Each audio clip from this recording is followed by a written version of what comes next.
The easiest way to improve your golf is to set up for success. So in this video with special guest Chris Mayson, we're going to show you a routine used from beginners all the way to tour players that can help anyone hit the golf ball better.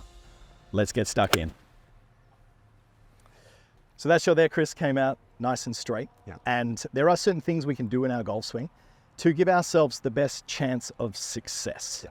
And I want you to run me through, and you're going to demonstrate for us, an alignment routine that every player from professional to recreational golfer can use to give themselves the best chance of hitting straight golf shots. Absolutely, yeah. I'm going to step in here and obviously the club face is king, so you're trying to get the face as square as you can. So whether that's putting clubs down, we've got a little mat here, but it's nice to be able to see, like, is the club face square? This obviously would be open, this would be closed. Nice just to have a constant check as to whether the face is square at address. We're obviously trying to get a little bit of shaft lean so it's forward of the zipper, and then you're taking your grip from there.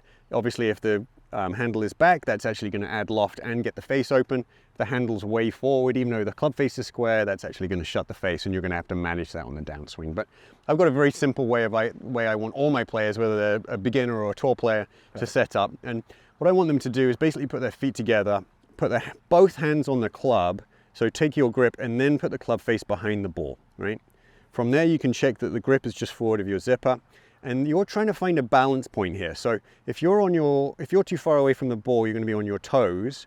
If you're too close to the ball, you're going to be on your heels. So you're just going to keep smudging around until you feel almost flat-footed here, and then you're setting the posture. From here you're going to move your lead foot, my left foot, 4 inches. That's going to give you your ball position for every club. And then the trail foot is going to be the width, the stance, and alignment.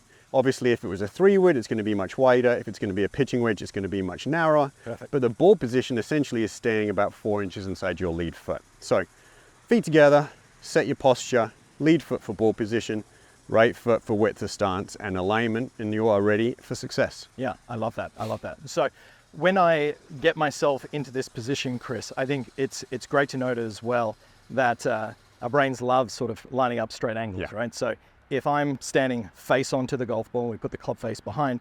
If you're a little bit confused of where this club face should point, if you hold the golf club out in front of you and just see visually it looks straight up and down. Yeah. And then if you tilt down from the hips into that position, just a little checkpoint, we can see it's going to be lined up nicely with the club face. And to add to that, Kerrod, take your setup and bring the club up.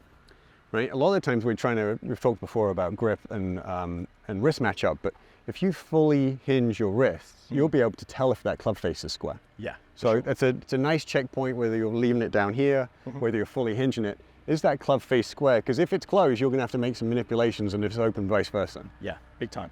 So as I set up to this golf ball, I'm going to go through that little routine that you've given us there, Chris. Feet nice and close together, club face behind the ball, looking nice and straight up and down. So you're setting the balance point and your posture at this point. Yeah, perfect. So finding my weight distribution there at address, going to take a little step to the left, and then whatever relative to the club that I'm using on the right. Ball position stays constant for every club. The longer the club, the wider that back foot would get. Yeah. The only thing you're going to change the ball position would be driver, because it's on a tee. You're going to move it off your left heel. Absolutely, absolutely. Okay, so running through all this together. Little step, got my balance point, got my alignment, feeling pretty good about this one.